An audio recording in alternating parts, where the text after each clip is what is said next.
และสังคมคลื่นเพื่อการศึกษาพระพุทธศาสนาและวัฒนธรรมระบบ FM 104.5 เมกะเฮิรตซ์รายการต่อไปเป็นรายการคดีโลกคดีธรรม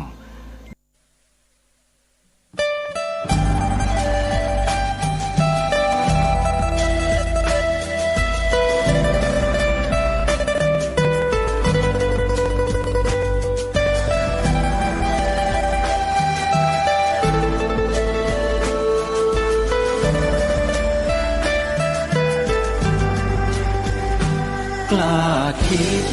ก็ต้องกล้าทำอย่ากลัวถ้าทำความดีเป็นศึกษาปัญหาให้ทันท่วงทีเมืองไทยจะพัฒนากว่านี้รายการดีๆคดีโลกคดีธรรมขอรำพันบรรยายความคิดเครื่องหมายแห่งสีทั้งสามงามถนัดขาวคือบริสุทธิ์สีสวัสดิ์หมายพระไตรรัตน์และธรรมะคุ้มจิตไทยแดงคือโลหิตเราใสซึ่งยอมสละได้เพื่อรักษาชาติศาสนาน้ำเงินคือสีโสภาอันจอมประชาถ้าโปรดเป็นของส่วนองค์จากริ้วเข้าเป็นไตรรงค์จึงเป็นสีธงที่รักแห่งเราชาวไทยทหารอวตารนำไปยงยุทธวิชัยวิชิตก็ชูเกียรติสยามประเทศไทยที่เจริญมั่นคงมาได้จนถึงทุกวันนี้มิได้เกิดขึ้นจากความหวาดกลัวอย่างคลาดเขลาแต่บรรพบุรุษไทยของเราทุกยุคทุกสมัยล้วนแต่มีความกล้าหาญและชาญฉลาดปกป้องเอกราชสร้างชาติให้เกิดความมั่นคง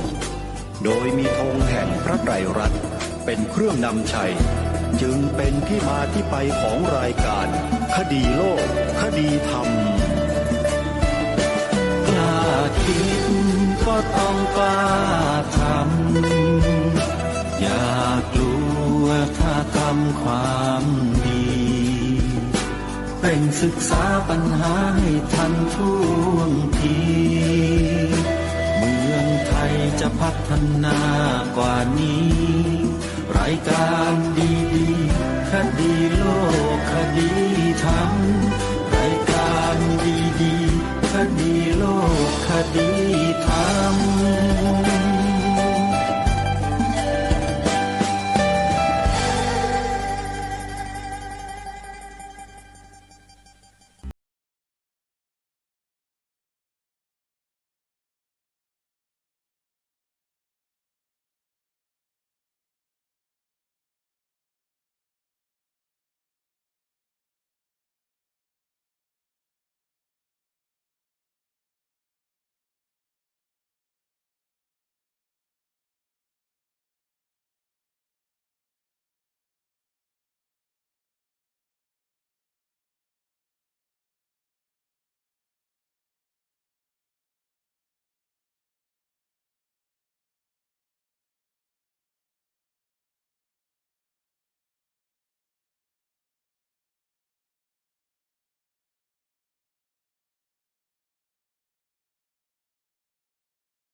วันขึ้น9 ค่ำเดือน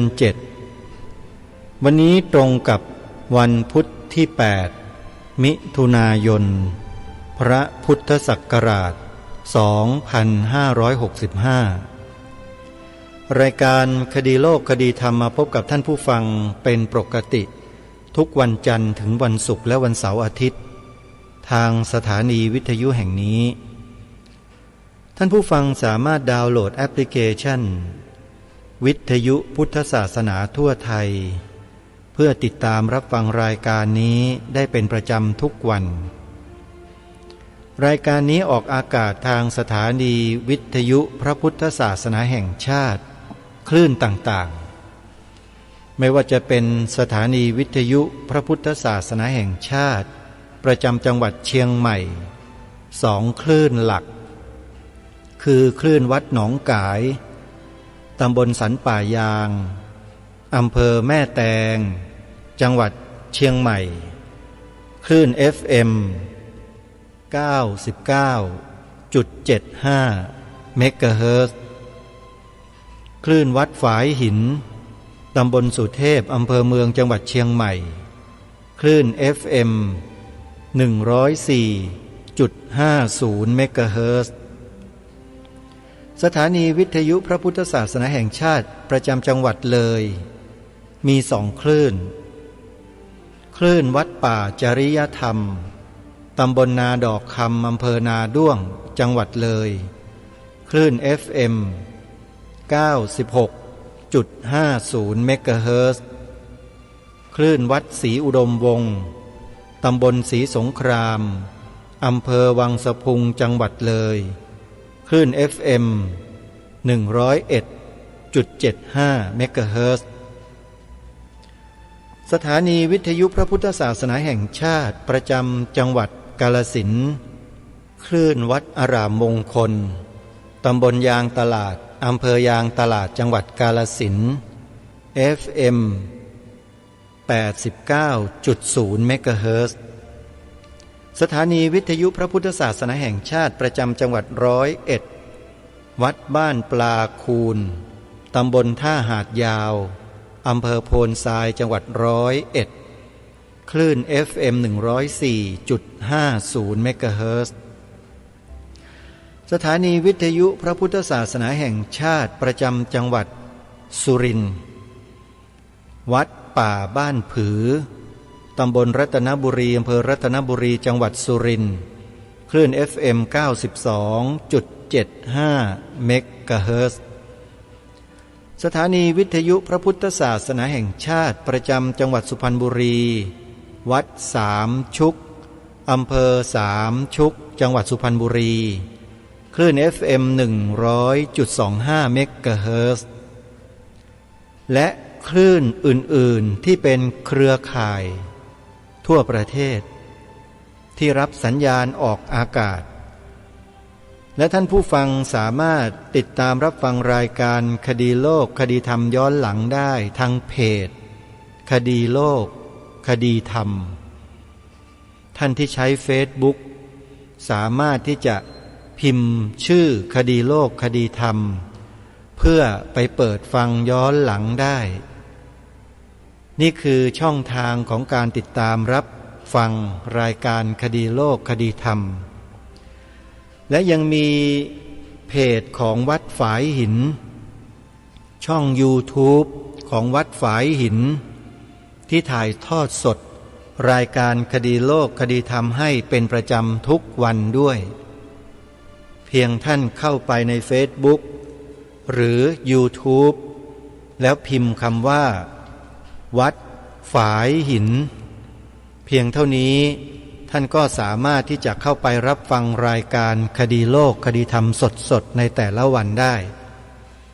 ขอกราบขอบพระคุณท่านอาจารย์พระครูสมุวิสุวัตรวรกิจโจที่ท่านได้เมตตาจัดทำ Facebook และเพจ YouTube ให้กับรายการคดีโลกคดีธรรมออนแอร์ออกอากาศสดผ่านโลกโซเชียลเน็ตเวิร์กได้อีกด้วยและก็สามารถที่จะไปติดตามรับฟังย้อนหลังได้ท่านสาธุชนทั้งหลายวันนี้รายการคดีโลกคดีธรรมมาดำเนินรายการในวันนี้ก็เพื่อที่จะมาปรารภ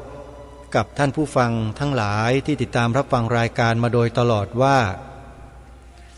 การที่รายการคดีโลกคดีธรรมได้หยิบยกประเด็นต่างๆ ที่เกี่ยวข้องกับพระพุทธศาสนาในภาพรวมขึ้นมาพูดคุยในรายการแล้วเชิญชวนสาธุชนทั้งหลายได้ร่วมกิจกรรมทำหน้าที่ของความเป็นชาวพุทธ3 ข้อตรงนี้ถือว่าเป็นหน้าที่ที่เราชาวพุทธทุกคนจะต้องร่วมด้วยและช่วยกันทำหน้าที่ของเราการที่ทางรายการรณรงค์ให้พวกเราได้ทำหน้าที่3 ข้อนั้นเป็นเหตุเป็นผลเป็นความจำเป็นที่เราต้องช่วยกันเพราะบ้านเมืองไทยเราที่ผ่านมาก็ดีในปัจจุบันนี้ก็ดีและจะเป็นไปในอนาคตก็ดีเรากำลังเผชิญอยู่กับกระแสของข่าวสารข้อมูลอันเป็นเท็จโดยที่เราเองก็ไม่สามารถจะแยกแยะออกได้มองดูเผินๆหลายท่านหลายคนก็คิดว่าสิ่งที่เราได้ยินได้ฟังได้ดูเป็นสิ่งที่ถูกต้องเสมอกล่าวถูกต้องเสมอเพราะเหตุแห่งการอ้างถึงคำสอนของพระพุทธเจ้าคืออะไรที่เป็นการอ้างถึงคำสอนของพระพุทธเจ้าแล้วเราก็เชื่อหมดโดยที่ไม่ได้ไตร่ตรองและพิจารณาให้ละเอียดรอบคอบอย่างถูกต้องอันนี้แหละเป็นจุดอ่อนของชาวพุทธในเมืองไทยของเราในปัจจุบันและที่เป็นมาในอดีตและจะเป็นต่อไปในอนาคตรายการคดีโลกคดีธรรมและครูบาอาจารย์อีกจำนวนมากมีความเป็นห่วงในเรื่องนี้อย่างยิ่งจึงได้พยายามที่จะออกมาแสดงมาชี้แจงมาบอกให้พวกเรานั้นได้ร่วมด้วยช่วยกันทำหน้าที่ของความเป็นพุทธบริษัทหน้าที่ของพุทธบริษัทของเราคืออุบาสกและอุบาสิกามีอยู่5 ข้อข้อที่1มีศรัทธามีความเชื่อตามหลักธรรมคำสอนขององค์สมเด็จพระบรมศาสดาสัมมาสัมพุทธเจ้ามีความมั่นคงต่อพระรัตนตรัยว่าเป็นที่พึ่งอันสูงสุดที่พึ่งอื่นนั้นไม่มีและจะต้องประพฤติปฏิบัติตนตามคำสั่งสอนขององค์สมเด็จพระสัมมาสัมพุทธเจ้าเท่านั้นข้อ2มีศีลคือการปฏิบัติตนอยู่ในศีลธรรมอันดีตามหลักพระพุทธศาสนาเช่นการปฏิบัติตามหลักศีล5เป็นต้น 3. ไม่ถือมงคลตื่นข่าวเชื่อกฎแห่งกรรมไม่เชื่อมงคลตื่นข่าวคือต้องมุ่งหวังผลจากการกระทำและการงานที่ทำที่เป็นไปตามหลักคำสอนของพระสัมมาสัมพุทธเจ้ามิใช่หวังผลจากสิ่งอื่นที่เป็นโชคลางของขลังและอื่นๆที่เป็นสิ่งศักดิ์สิทธิ์ต่างๆและไม่นับถือเทพเจ้าใดๆเป็นที่พึ่งอันสูงสุดนอกจากองค์สมเด็จพระบรมศาสดาสัมมาสัมพุทธเจ้าเป็นต้นเท่านั้น 4. ไม่แสวงหาทักขินัยยะภายนอกหลักคำสอนนี้กล่าวคือไม่แสวงหาเขตบุญนอกหลักพระพุทธศาสนาให้มันสร้างบุญในพระพุทธศาสนาเป็นหลักและมันสั่งสมบุญในเนื้อนาบุญของพระพุทธศาสนาเป็นหลักเท่านั้น 5. ต้องกระทำการสนับสนุนในพระพุทธศาสนาเป็นเบื้องต้นคือขวนขวายในการอุปถัมภ์บำรุงพระพุทธศาสนา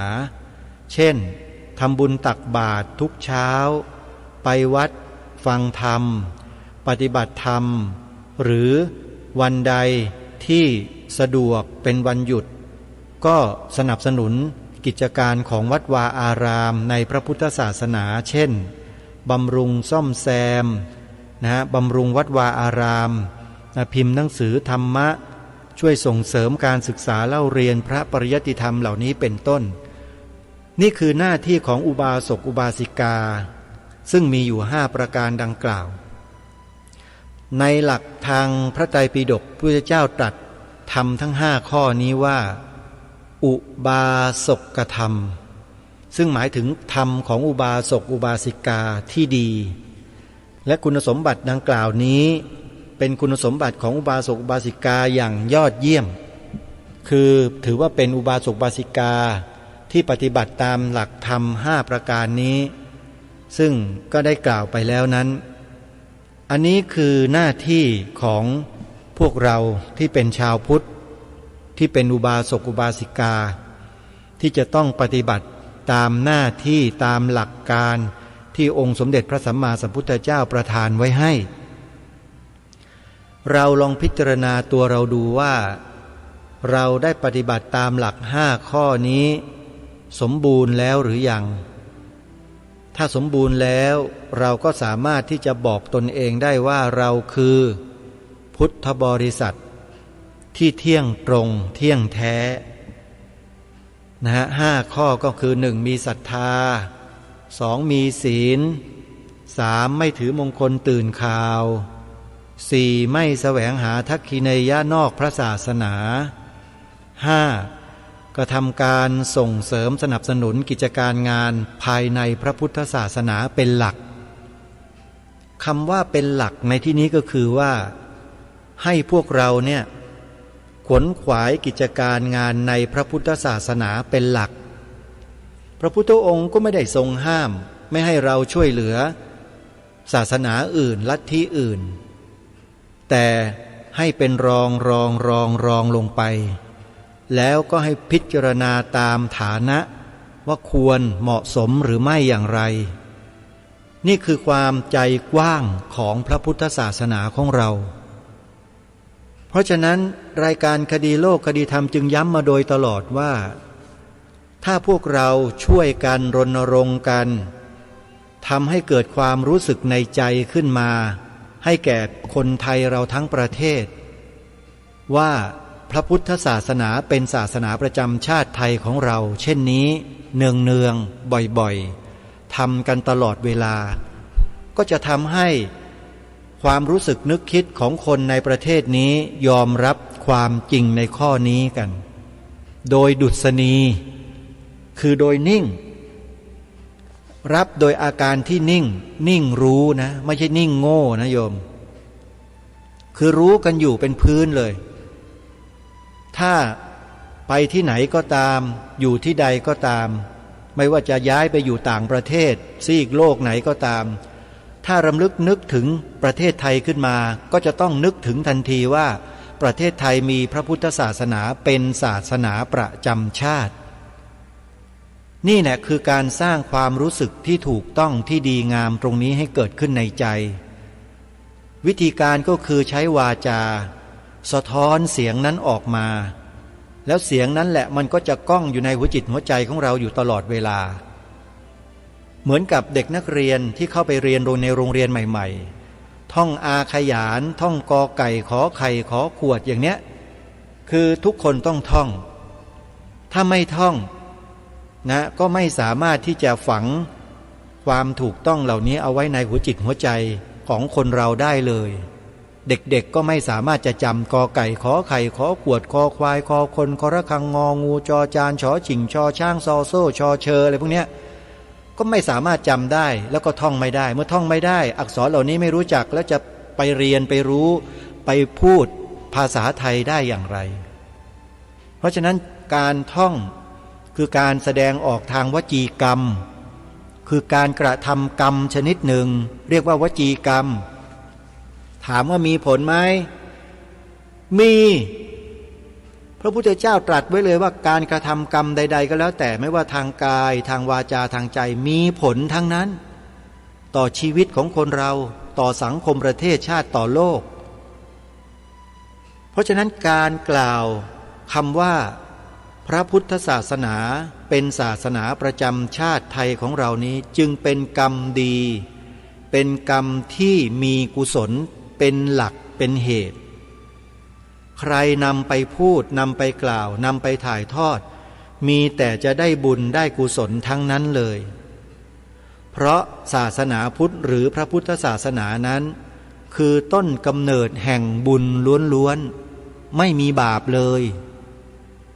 แต่ลัทธินิกายนอกศาสนาอื่นๆขึ้นต้นก็บาปแล้วท่านผู้ฟังลองไปดูในคัมภีร์บางศาสนาดูดิขึ้นต้นมาก็ให้ฆ่า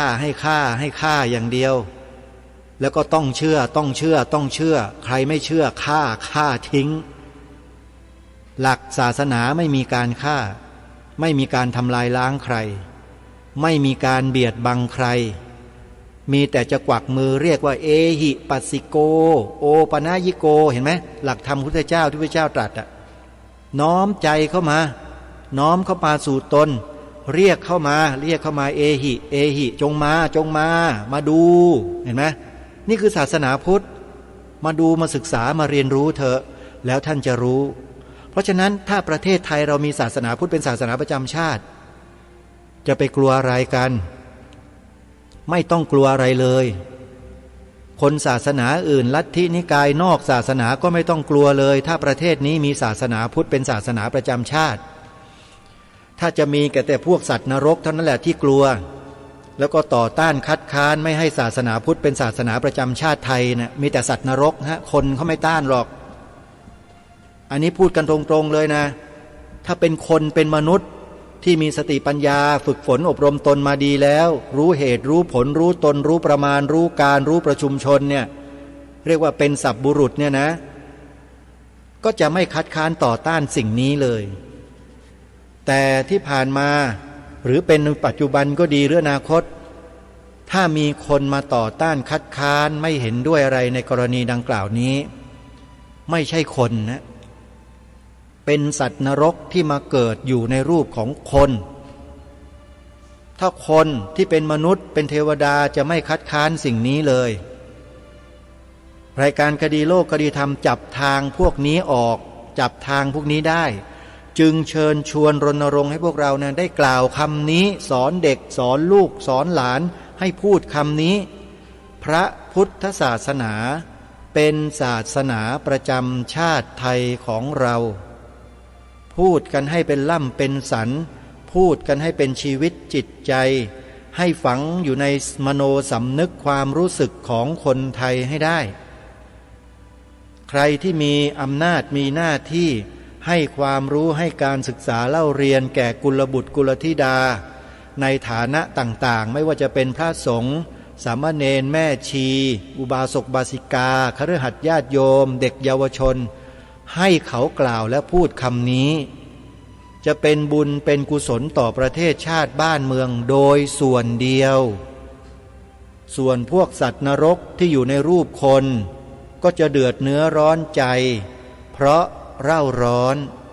แล้วก็จะแสดงออกมาต่อต้านคัดค้านไม่เห็นด้วยนานับประการนั่นแหละให้ท่านจงทราบไว้นั่นคือสัตว์นรกในร่างคนไม่ใช่มนุษย์ไม่ใช่เทวดาร่างกายเป็นมนุษย์เป็นคนเหมือนเรานี่แหละแต่จิตใจข้างในไม่ใช่รายการนี้จึงมารณรงค์ให้พวกเราเนี่ยทำสิ่งนี้ไม่ต้องไปทำอะไรคนพวกนั้นเลยฮะเนี่ยกล่าวคำเนี้ยเผยแพร่คำนี้ออกสื่อวิทยุรายการต่างๆช่วยกันพูดช่วยกันกระจายทุกวันคนเราเนี่ยเมื่อได้ยินได้ฟังแล้วเนี่ยมันจำฮะพระพุทธศาสนา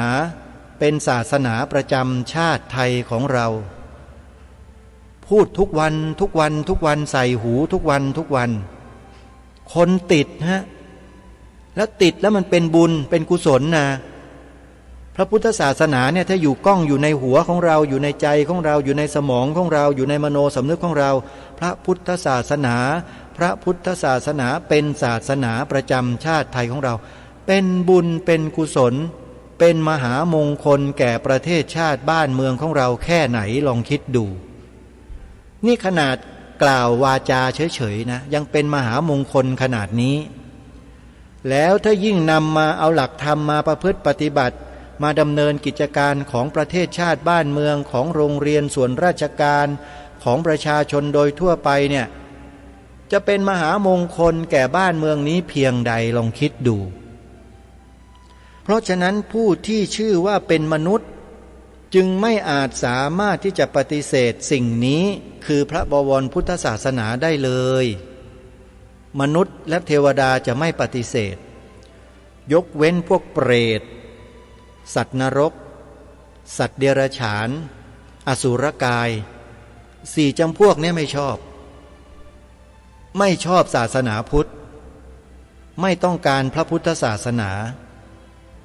แล้วก็จะแสดงออกในการกีดกันในการทำลายในการกล่าวหาว่าร้ายสารพัดสารเพที่มันเกิดอยู่ทุกวันเนี้ยที่ท่านพระมหาอุเทนปัญญาปริทัศน์ท่านพูดมาให้เราฟังกันมาหลายๆวันที่ผ่านมาเนี่ยมันจะเกิดกรณีอย่างนี้แหละขึ้นดูดีนะไอ้มนุษย์พวกเนี้ยดูหน้าตารูปร่างดูผิวพรรณดูวาจาคำกล่าวคำพูดดูดีเชียแต่ใจไม่ใช่มนุษย์เพราะอะไรเพราะมันด่าพระว่าพระกล่าวหาพระทั้งประเทศว่าเป็นมหาโจรมันเป็นมนุษย์ไหมนั่นน่ะโยมว่ามันเป็นมนุษย์หรือเปล่านี่แหละที่รายการคดีโลกคดีธรรมต้องออกมาแสดงมากล่าวมาพูดนำเอาเสียงธรรมบรรยายของครูบาอาจารย์รูปนั้นรูปนี้มาเปิดให้พวกเราได้ฟังก็เพื่อให้เราใช้สติใช้ปัญญาพิจารณาตามแล้วก็ดูสถานการณ์เหตุการณ์เหล่านั้น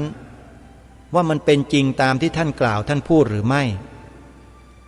เมื่อเราเห็นประจักษ์เข้าใจประจักษ์แล้วชัดแล้วสิ่งหนึ่งที่เราจะต้องทำต่อไปก็คือช่วยกันระวังป้องกันวิธีการระวังป้องกันไม่ใช่นั่งหลับตาภาวนาอยู่คนเดียวนะอยู่ในโบสถ์ในวิหารศาลาการประเรียนอยู่ในห้องพระสวดมนต์อยู่คนเดียวมันทำอะไรได้มันไม่มีประโยชน์อะไรเลยน่ะได้กับตัวเองคนเดียวแล้วส่วนรวมล่ะใครที่เที่ยวไปพูดบอกว่า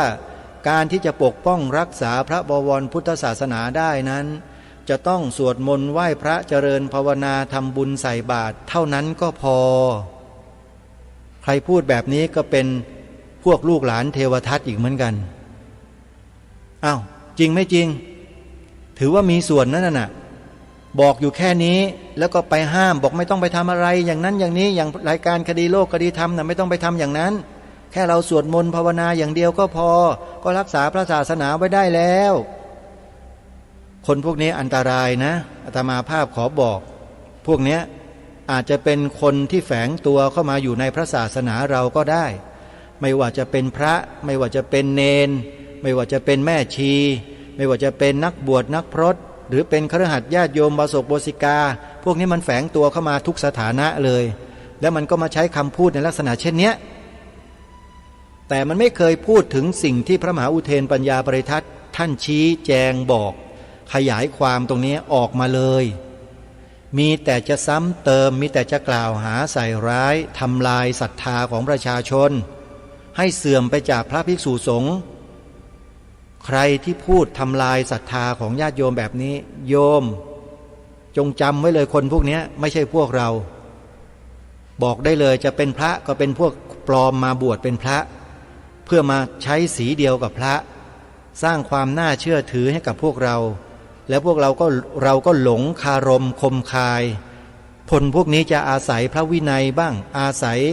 คำสอนของพระศาสดาบ้างบางแง่บางมุมแล้วก็มาพูดโจมตีพระสงฆ์ส่วนมากของประเทศเพื่อให้ประชาชนคนไทยที่ไม่รู้ไม่เข้าใจเรื่องหลักธรรมที่แท้จริงหลงเชื่อแล้วก็เป็นศัตรูกับชาวพุทธด้วยกันเองเห็นไหมไอ้พวกนี้แหละคือตัวการสร้างความแตกแยกในหมู่พี่น้องชาวพุทธของเราชะกาจชะกันเหลือเกินคนพวกนี้มีอยู่ไม่กี่ก๊กหรอกก๊กที่ปทุมธานีก๊กในกรุงเทพก๊กที่ประจวบคีรีขันธ์นะท่านพระอาจารย์มหาอุเทนเนี่ยท่านแจกแจงไว้หมดอ่ะแล้วก็ก๊กอะไรต่างๆนั่นน่ะที่ท่านว่าไว้เนี่ยนั่นแหละต้องรู้จักเท่าทันต้องระมัดระวังให้ดีรายการคดีโลกคดีธรรมก็อัญเชิญกระแสพระราชดำรัสของล้นเกล้ารัชกาลที่6มากล่าวมาบอกมาเตือนพวกเราชาวพุทธอยู่เสมอให้ระวังคนพวกนี้ให้ดีทุกคนต้องรู้เท่าทันถ้ารู้ไม่เท่าทันก็ตกเป็นเหยื่อถูกคนพวกนี้สร้างความแตกแยกให้เกิดขึ้นทางความคิด ทำลายศรัทธาของพวกเรากันเองโดยที่พวกเราเองก็ไม่รู้ตัวกันเลยเพราะฉะนั้นในเรื่องของการสร้างกระแสเพื่อปั่นหัวมนุษย์เนี่ยฝ่ายศัตรูเนี่ยมันช่ำชองมันเก่งมากโอ้โหมันแฝงตัวเข้ามาหลายสิบปีจนคนไทยเราเนี่ยที่บอกว่าเป็นปัญญาชนเนี่ยเรียกว่าหลงคล้อยตามกันไปจนแทบไม่น่าเชื่อนะว่าจะคล้อยตามไปได้ขนาดนั้นแล้วก็ไปกลายเป็นพวกของเขาไปก็มีเยอะพวกปัญญาชนเนี่ยแต่ปรากฏว่าพอเอาเข้าจริงๆแล้วไปศึกษาลึกๆแล้วปรากฏว่าพวกปัญญาชนเหล่านั้นก็เป็นปัญญาชนเหมือนกันชนกันเองฮะไม่ใช่ชนอะไรหรอกไม่รู้ชนอะไรไม่ใช่ปัญญาชนอย่างที่เราเข้าใจหรอกฮะคือพากันชนสร้างความแตกแยกทางความคิดให้กับประชาชนอย่างพระสงฆ์เราที่ศึกษาเล่าเรียนพระปริยัติธรรมมาทั้งแผนกธรรมแผนกบาลีเรียนพระอภิธรรมเรียนพระไตรปิฎกศึกษาบาลีใหญ่ศึกษาพระไตรปิฎกมาอย่างถูกต้องทุกประการเนี่ยนะฮะแล้วก็มีครูบาอาจารย์ท่านแนะนำพร่ำสอนให้ถูกทางอยู่เนี่ยจะไม่มีการขัดแย้งโต้แย้งอะไรกันเลยยกเว้นพระสงฆ์บางรูปที่แฝงตัวเข้ามาคนที่แฝงตัวเข้ามาเป็นพระสงฆ์เราแล้วก็ไปแอบไปศึกษาไปเรียนรู้หลักธรรมคำสอนของพระพุทธเจ้าไปเรียนบาลีใหญ่อย่างที่พระมหาอุเทนปัญญาปริทัตท่านกล่าวนั่นแหละแล้วก็มาร่วมกวนกันกับพวกเทวทัตทุจินเนี่ยแล้วก็มากล่าวหาพระสงฆ์ทั้งราชอาณาจักรว่าเป็นมหาโจรเนี่ยพวกเนี้ยปลอมมาทั้งนั้นแหละถึงบอกว่ารัชกาลที่6เนี่ยทรงทราบดีแล้วก็เตือนพวกเราชาวพุทธมา100 กว่าปีว่าผู้ที่คนอื่นเขาส่งเข้ามาปลอมแปลงเพื่อทำลายพระพุทธศาสนาเราทั้งหลายต้องคอยระวังรู้เท่าไว้จึงจะควรตรัสเตือนไว้เลยนะว่าต้องรู้เท่าทันนะถ้ารู้ไม่เท่าทันนี่ไม่ควรอย่างยิ่งเลยทีนี้ผู้ที่จะรู้เท่าทันคนพวกนี้ได้คือบุคคลประเภทไหนก็คือบุคคลที่มีการศึกษาเล่าเรียนมาเป็นอย่างดีมีศีลมีธรรมอยู่ในศีลอยู่ในธรรมแล้วก็ทรงไว้ซึ่งพระธรรมวินัยมีการประพฤติปฏิบัติเจริญจิตตภาวนาอยู่เนืองนิดพินิจพิเคราะห์สิ่งต่างๆให้เห็นเป็นสัจธรรมตามหลักคำสอนขององค์สมเด็จพระสัมมาสัมพุทธเจ้าจนกระทั่งเกิดผลขึ้นมาจิตของเขานั้นก็จะมีแต่เมตตาและกรุณาเป็นพื้นและจะไม่กล่าวร้ายใครไม่ทำร้ายใครนี่คือหลักพื้นเลยของความเป็นพุทธบริษัทที่เมื่อศึกษาดีปฏิบัติดีและถูกต้องแล้วเนี่ยก็จะมีพื้นทางจิตในลักษณะนี้กันหมดเลยอันนี้แหละคือตัวชี้วัดถึงการเรียนมาและปฏิบัติมาอย่างถูกต้องจิตจะเป็นกรุณามุทิตาจะเป็นเมตตาอยู่ตลอด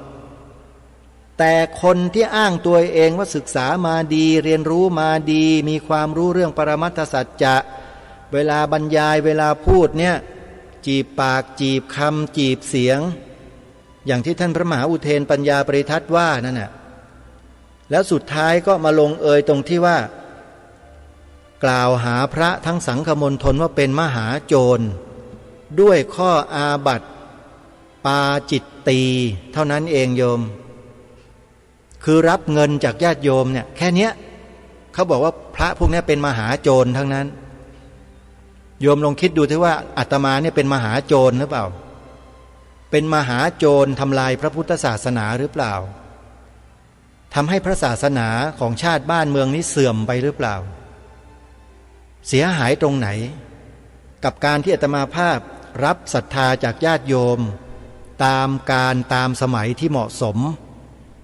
ซึ่งมันมีความจำเป็นจะต้องใช้ต้องจ่ายต้องอะไรต่างๆเนี่ยแล้วญาติโยมก็ไม่สามารถจะมาเป็นกัปปิยการกมาอุปัฏฐัฐากดูแลอาตมาอย่างต่อเนื่องตลอดไปใกล้ชิดได้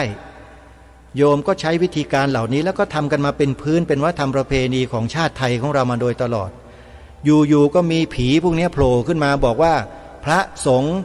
รับเงินเป็นมหาโจรนี่แหละเขาเรียกว่า I.O. เป็นยุทธการทางข้อมูลข่าวสารที่เขาต้องการให้ชาวพุทธเรานั้นหลงประเด็นแล้วก็เกิดความแตกแยกทางความคิดเมื่อเกิดความแตกแยกทางความคิดขึ้นแล้วเนี่ยทางวาจาก็กล่าวไม่เหมือนกันขัดแย้งกันพอวาจากล่าวไม่เหมือนกันขัดแย้งกันการทะเลาะเบาะแว้งมันก็เกิดขึ้นถกเถียงกันทะเลาะกันไม่ลงรอยกันมันก็กลายเป็นอะไรความแตกแยกมันมาอย่างนี้มันเกิดมาอย่างนี้พระมหาอุเทนปัญญาปริทัศน์ก็เลยต้องออกมาชูโรงเลยอัญเชิญหลักคำสอนขององค์สมเด็จพระสัมมาสัมพุทธเจ้ามากล่าวมาอ้างมาอธิบายขยายความเพื่อโต้กลับคนพวกนี้ที่เป็นปรัปปวาทปรัปปวาทในที่นี้ก็คือเป็นคำพูดคำกล่าวของคนอื่นๆที่ไม่ใช่คนในพระพุทธศาสนาเราถ้าคนในพระพุทธศาสนาเราจะไม่กล่าวขัดแย้งแบบนี้แล้วก็กล่าวทำลายแบบนี้เพราะฉะนั้นการที่รายการคดีโลกคดีธรรมได้นำเนื้อหาสาระมาแสดงมากล่าวแล้วมาขยายมาอธิบายความให้พวกเราได้เข้าใจร่วมกันนี้มีเจตนาเพียงอย่างเดียวเลยคือหนึ่งเพื่อป้องกันไม่ให้พวกเราชาวพุทธนั้นหลงทางหลงเชื่อกลุ่มบุคคลเหล่านั้นเพราะกลุ่มบุคคลเหล่านั้นหนึ่งเขามีทุนสองเขามีอิทธิพลสามเขามีพรรคพวกสี่เขามีเครดิตน่าเชื่อถือห้าเขาเรียนคำสอนของพระพุทธเจ้าลอกเรียนแบบมาแล้วหกเขาก็ใช้อ้างคำสอนของพระพุทธเจ้านั่นแหละมาหลอกพวกเราให้ติดกลับไปเป็นพวกของพวกเขาแล้วเขาก็ใช้พวกเรานี่แหละมาฆ่าพวกเรากันเองฉลาดนะคนพวกเนี้ยแต่โง่กว่าพระมหาอุเทนปัญญาปริทัศน์อาตมากล้าพูดคำนี้เลยมันฉลาดแกมโกงไงมันไม่มีความบริสุทธิ์ใจขอบอกนะพวกเราเนี่ยอย่าหลงกลเป็นอันขาดพระสงฆ์สามเณรทั้งหลายทั้งปวงที่อุปสมบทและบรรพชากันเข้ามาในพระศาสนานี้เนี่ยโยมไม่มีพระภิกษุสงฆ์สามเณรรูปใดเลยนะที่มีพระอุปชามีครูบาอาจารย์พร่ำสอนและมีความรู้ความเข้าใจในหลักธรรมคำสอนเป็นอย่างดีพอสมควรแล้วเนี่ยจะหันมาทำลายพระศาสนาตัวเองได้ไม่มีเลยฮะมีแต่จะช่วยกันทำรงรักษาไว้ซึ่งพระศาสนาด้วยกันทั้งสิ้นเพราะฉะนั้นคนที่กล่าวหาพระสงฆ์สามเณรแม่ชีวบาศกบาสิกาชาวพุทธของเราว่าทำลายพระศาสนาด้วยการบริจาคปัจจัยถวายปัจจัยแก่พระสงฆ์สามเณรเนี่ยญาติโยมสาธุชนลองใช้สติปัญญาความสามารถของเราลองคิดพิจารณาดูซิว่ามันจริงหรือเปล่าการที่โยมนำปัจจัยโอนเข้ามาในบัญชีของพระหรือนำปัจจัยเงินสดมาถวายพระหรือจะเป็นใบปวารณามาถวายพระเนี่ยโยมว่านั่นคือกิจกรรมการทำลายพระพุทธศาสนาหรือเปล่าใช่ไหมลองพิจารณาให้ดีนะว่าใช่หรือเปล่าทำลายตรงไหนทำลายแบบใดอาตมาก็เห็นแต่เมื่อพระสงฆ์สามเณรแม่ชีวบาศกบาสิการับปัจจัยหรือรับเงินจากญาติโยมที่ศรัทธามาแล้วเนี่ยท่านก็เอาไปทำประโยชน์ทั้งนั้นเลยประโยชน์ต่อพระศาสนาไปเผยแผ่ไปให้การศึกษานำไป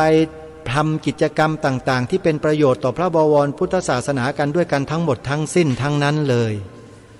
ไม่มีพระภิกษุสงฆ์สามเณร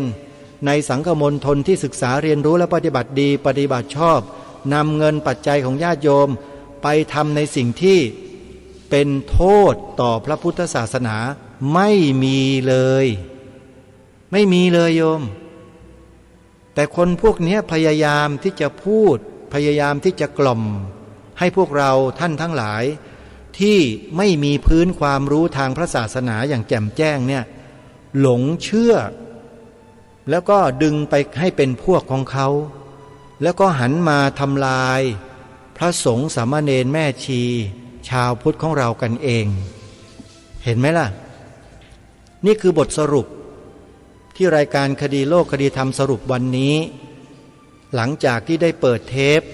การบรรยายธรรมการแสดงธรรมของพระมหาอุเทนปัญญาปริทัศน์ให้ท่านทั้งหลายได้ฟังมาโดยตลอดสัปดาห์2 สัปดาห์ที่ผ่านมาเพื่อสรุปให้ท่านทั้งหลายได้เกิดความรู้ความเข้าใจอย่างหนักแน่นและมั่นคงว่ากิจกรรมวัฒนธรรมประเพณีที่ญาติโยมอุบาสกบาสิกาคฤหัสถ์ทั้งหลายที่ทำอยู่กับพระสงฆ์สามเณรแม่ชีหรืออุบาสกอุบาสิกาผู้ศึกษาดีปฏิบัติดีเรียนรู้ดีและทำในสิ่งที่ดีนั้นจึงเป็นบุญเป็นกุศลอย่างต่อเนื่องทำต่อไปทำไปเถอะทำด้วยเจตนาที่บริสุทธิ์ทำด้วยความเต็มใจทำให้เต็มที่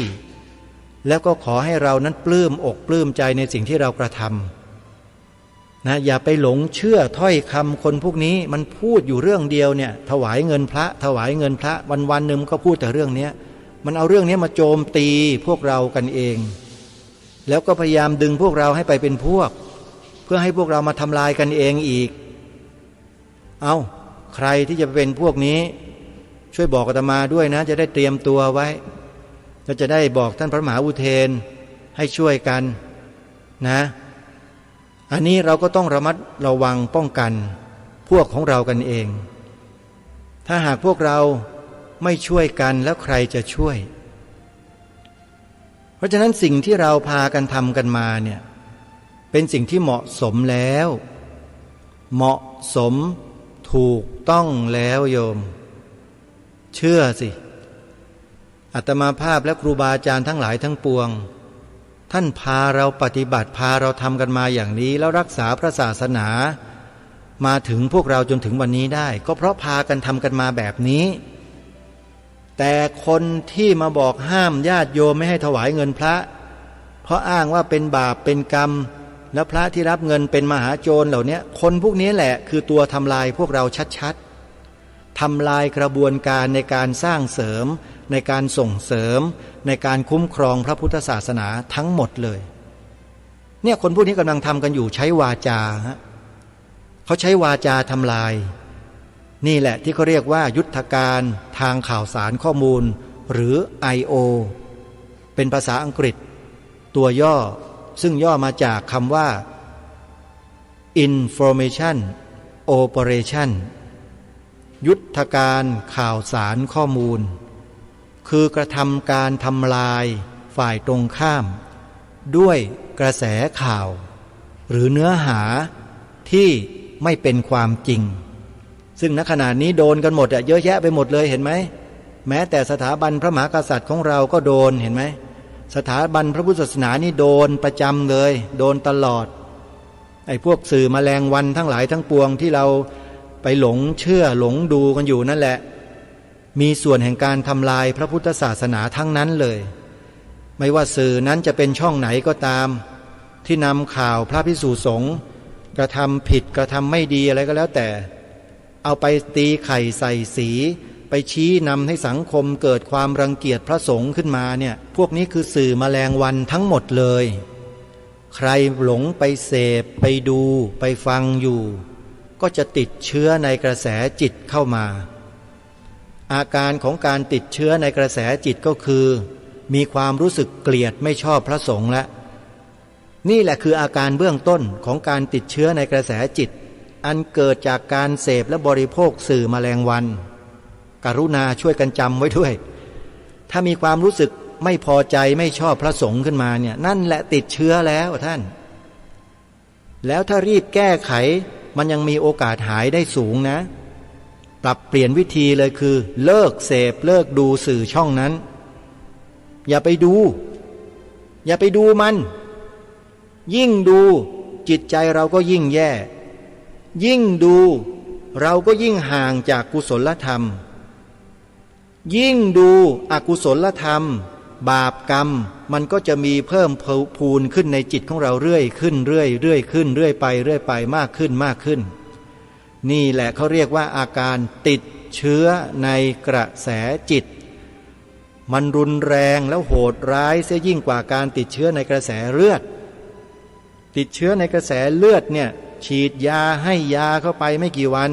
เชื้อนั้นก็หายก็ตายได้กลับมาเป็นปกติได้เยอะแยะอาตมาภาพก็เคยดูแลคนไข้ที่ติดเชื้อไม่ว่าจะเป็นหลวงลุงไม่ว่าจะเป็นโยมแม่นี่ล่าสุดนี่ติดเชื้อในกระแสเลือดไปหาหมอให้ยามาหายแล้วดีขึ้นแล้วมันหายได้แต่ติดเชื้อในกระแสจิตเนี่ยคือทิฏฐิเนี่ยที่ถูกปรับเปลี่ยนไปด้วยกระแสเหล่านี้มันแก้ยากนะขอบอกให้มันแก้ยากนะแล้วเมื่อแก้ไม่ได้แล้วเนี่ยมันดิ่งไปเป็นมิจฉาทิฏฐิแล้วไม่กลับมาเป็นสัมมาทิฏฐิเลยนะนี่แหละเขาเรียกว่าจุดเปลี่ยนที่พวกเราไม่เข้าใจ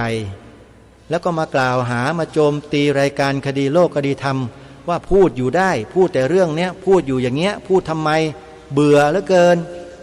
เนี่ยอาการแบบนี้ก็ใกล้ๆจะติดเชื้อในกระแสจิตเหมือนกันนะเบื่อรายการคดีโลกคดีธรรมเนี่ยไม่ใช่พูดเล่นนะโยมนะเอาจริงๆลองพิจารณาดูให้ดีดิ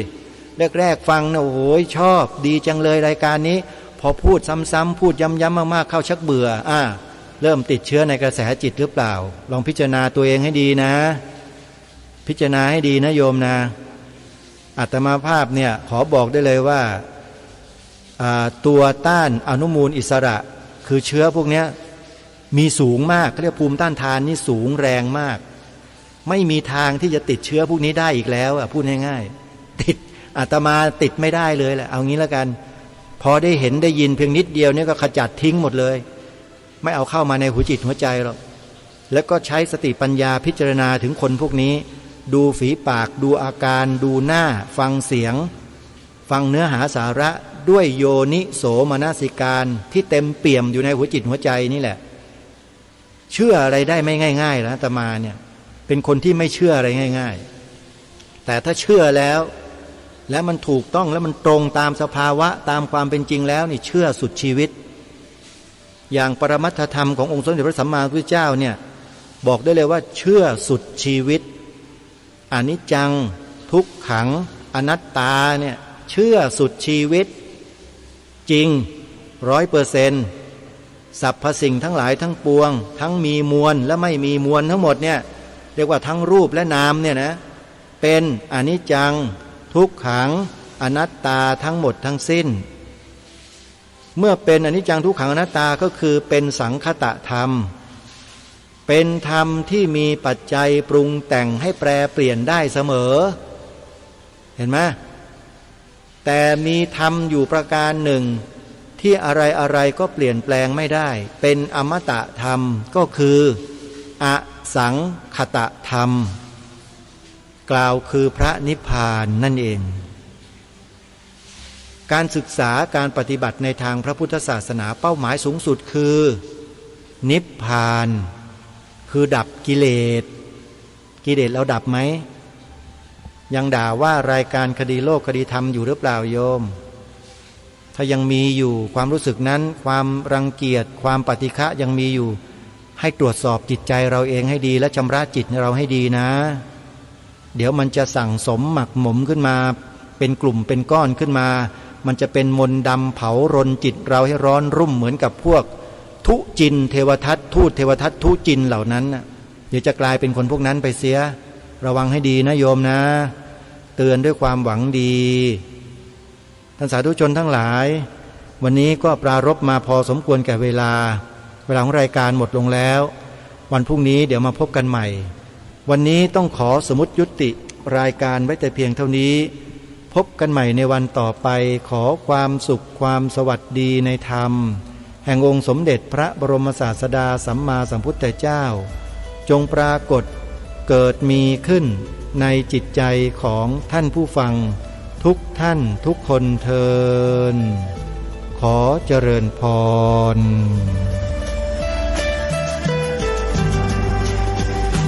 กล้าคิดก็ต้องกล้าทำอย่ากลัวถ้าทำความดีเป็นศึกษาปัญหาให้ทันท่วงทีเมืองไทยจะพัฒนากว่านี้รายการดีๆคดีโลกคดีธรรม รำพันบรรยาย ความคิดเครื่องหมายแห่งสีทั้งสามงามถนัดขาวคือบริสุทธิ์สีสวัสดิ์หมายพระไตรรัตน์และธรรมะคุ้มจิตไทย แดงคือโลหิตเราใสซึ่งยอมสละได้เพื่อรักษาชาติศาสนา น้ำเงินคือสีโสภา อันจอมประชาพระโปรดเป็นของส่วนองค์ จับริ้วเข้าเป็นไตรรงค์จึงเป็นสีธงที่รักแห่งเราชาวไทย ทหารอวตารนำไป ยงยุทธวิชัยวิชิตก็ชู เกียรติสยาม ประเทศไทยที่เจริญมั่นคงมาได้จนถึงทุกวันนี้มิได้เกิดขึ้นจากความหวาดกลัวยังคลาดเขลาแต่บรรพบุรุษไทยของเราทุกยุคทุกสมัยล้วนแต่มีความกล้าหาญและชาญฉลาดปกป้องเอกราชสร้างชาติให้เกิดความมั่นคงโดยมีธงแห่งพระไตรรัตน์เป็นเครื่องนำชัยจึงเป็นที่มาที่ไปของรายการคดีโลกคดีธรรมกล้าคิดก็ต้องกล้าทำอย่ากลัวถ้าทำความดีเร่งศึกษาปัญหาให้ทันท่วงทีเมืองไทยจะพัฒนากว่านี้รายการดีคดีโลกคดีธรรมรายการดีคดีโลกคดีธรรม